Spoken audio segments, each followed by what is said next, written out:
Bani Israel akhirnya tiba di Kanaan, setelah berselang sehari dengan Lawi. Mereka langsung akan berniat menemui Nabi Yakub yang ada di gubuk, namun saat Yakub muncul, ia enggan untuk menyapa anak-anaknya, dan langsung pergi menuju rumahnya lalu meninggalkan gubuk derita yang selama ini ia tinggali.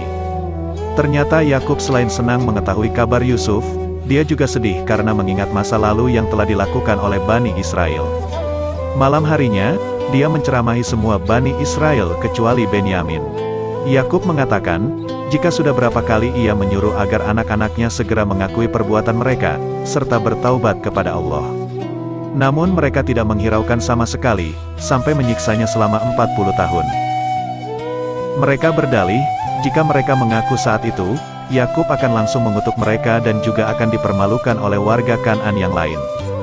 Namun Yakub mengatakan, jika Allah tahu segala perbuatan mereka, dan kenapa mereka tetap tidak bertaubat kepadanya. Yakub juga menunjukkan baju Yusuf yang berlumuran darah kepada Bani Israel, dan mengatakan jika dia menyimpannya untuk hari seperti ini, hari ketika kebenaran terungkap. Yahuda lalu mengatakan, jika Yusuf sudah memaafkan mereka, dan berharap agar Yakub juga mau memaafkan mereka semua. Namun Yakub mengatakan, jika mereka sudah menyiksanya selama 40 tahun, dan menyuruh untuk melatih maafnya sampai dia mau memaafkan semuanya. Kemudian Benyamin datang dan menjadi perantara kakak-kakaknya, untuk meminta maaf kepada Yakub.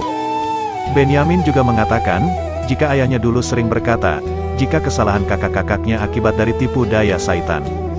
Yakub mengungkapkan, apakah menjadi mainan setan adalah dosa kecil, apalagi mereka adalah keturunan para nabi. Yakub lalu menyuruh agar Bani Israel segera pergi, dan datang lagi di lain waktu. Lalu Yakub mengungkapkan pada Benyamin, andai saja kakak-kakaknya mengatakan hal yang sebenarnya sejak dulu, pasti duka Yakub sudah berakhir sejak lama. Yakub juga tidak memberikan maaf mereka dengan mudah, karena mereka pasti tidak akan menghargai maafnya yang diberikan secara mudah. Mereka harus benar-benar bertaubat terlebih dahulu, dan menyesali perbuatannya selama ini. Setelah itu Benyamin juga mengatakan kepada Yakub, jika semua Bani Israel ditunggu oleh Yusuf di Mesir, dan telah disiapkan tempat tinggal untuk mereka semua di sana. Yakub pun sangat berbahagia mendengar kabar itu, dan menyuruh mereka semua segera menyiapkan semua barang-barang, dan pergi keesokan harinya. Esok harinya, Yakub berpamitan kepada warga Kanaan, dan segera menuju Mesir bersama semua keluarganya.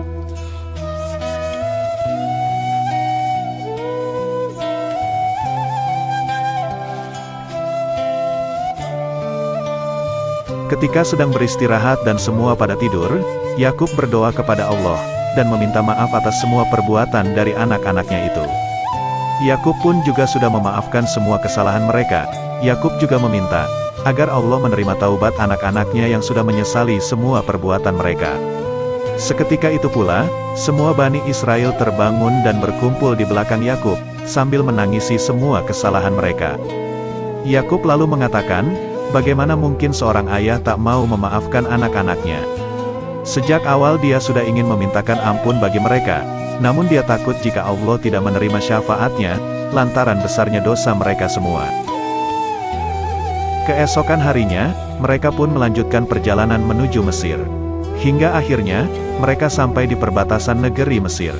Para penjaga pun menyambut mereka, dan segera melaporkan kedatangan mereka kepada Yuzarsif yang berada di istana. Yuzarsif yang mengetahui kabar gembira itu langsung berbahagia, dan Akhnatun ikut bahagia atas datangnya Nabi Yakub ke Mesir. Sang ratu juga mengungkapkan, semoga kedatangan Nabi Yakub membuat masa paceklik di Mesir akan berakhir. Yuzarsif langsung pergi untuk menyambut Yakub dan semua keluarganya di pintu masuk kota Tebs. Sementara itu, Akhnatun memerintahkan Hutamhuf untuk mengabari semua warga Mesir, dan menghiasi kota serta menyambut kehadiran Yakub dan Bani Israel.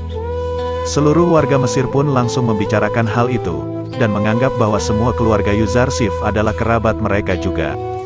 Karena Yuzarsif adalah orang yang telah berjasa besar bagi mereka semua dan warga Mesir.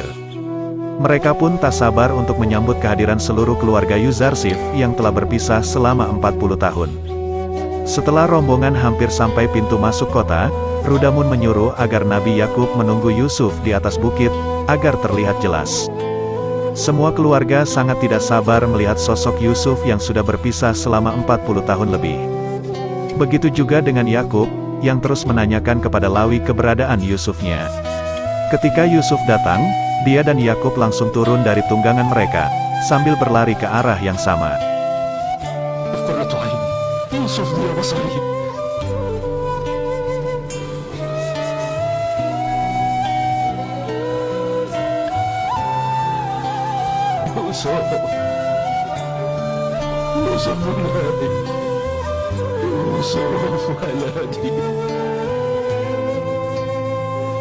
Pada akhirnya Yusuf kembali bertemu dengan ayahnya, setelah puluhan tahun berpisah dengannya. Semua keluarga merasa sangat bahagia, bahkan Zulaikha juga mengungkapkan, jika para malaikat pun akan menangis melihat kejadian ini.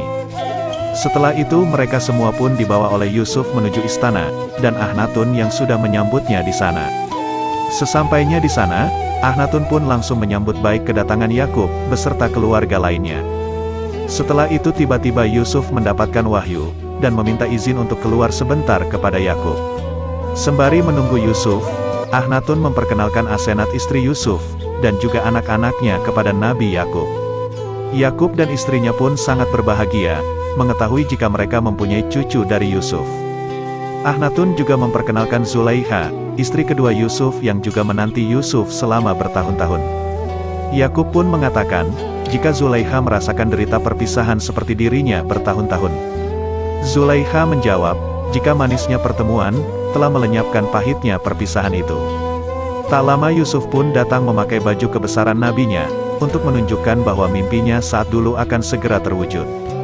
Jika 11 bintang serta bulan dan matahari akan bersujud di hadapannya.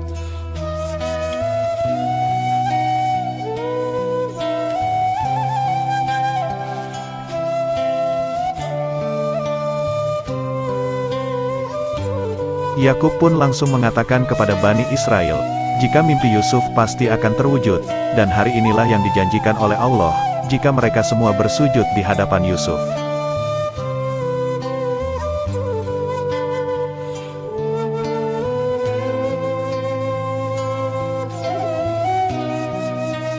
Yakub lalu mengatakan kepada Yusuf, jika takwil mimpinya sudah terjadi, dan Yusuf pun melihatnya secara langsung takwil mimpinya semasa kecil. Kemudian Yusuf mengatakan kepada Bani Israel, jika semua ini adalah karunia Allah kepadanya. Kemudian datanglah kakek-kakek yang memberikan pesan, jika nantinya setelah Nabi Muhammad datang, umat manusia akan makmur dan terbebas dari kezaliman seperti rakyat Mesir. Dia juga mengatakan, jika setelah Nabi terakhir datang, Sang Juru Selamat juga akan datang, dan di saat itu dunia hanya akan ada satu pemerintahan. Yusuf pun meminta, agar menyampaikan salamnya itu kepada mereka semua. Di saat terakhir, Yahuda masih kembali dipermainkan oleh Saitan, dan bertanya kepada Sam'un. Siapakah yang akan menentukan masa depan Bani Israel, dirinya atau Yusuf? Sam'un pun menjawab, Yusuflah yang akan menentukan masa depan Bani Israel. Namun Yahuda mengatakan, jika sejarah manusia akan mencatat, kelak Bani Israel akan dipanggil Yahudi bukan Yusufi. Dan di hari ini memang benar, Bani Israel yang biasa disebut dengan bangsa Yahudi, seperti apa yang dikatakan oleh Yahuda. Dan akhirnya alhamdulillah film pun selesai. Semoga kisah film ini menjadi renungan untuk kita semua, agar kita selalu mengambil pelajaran dari kisah-kisah terbaik yang diceritakan Allah Subhanahu wa Ta'ala di dalam Al-Quran.